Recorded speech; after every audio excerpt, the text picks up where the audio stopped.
आणि माऊलींच्या पालखीचा निरास्नानाचा सोहळा एकीकडे पार पडला तर दुसरीकडे सोपान काका यांच्या पालखीचा दिमागदार रिंगण सोहळाही संपन्न झाला।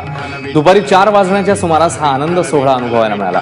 यामध्ये सुमारे 75 पेक्षा जास्त दिंड्या सहभागी झाल्या होत्या। सोपान माऊलींची पालखी, त्या मागोमाग माऊलींचा अश्व, मग स्वराचा अश्व आणि शेकडो वारकरी यामध्ये टाळ मृदुंगाच्या गजरात सहभागी झाले होते।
अरे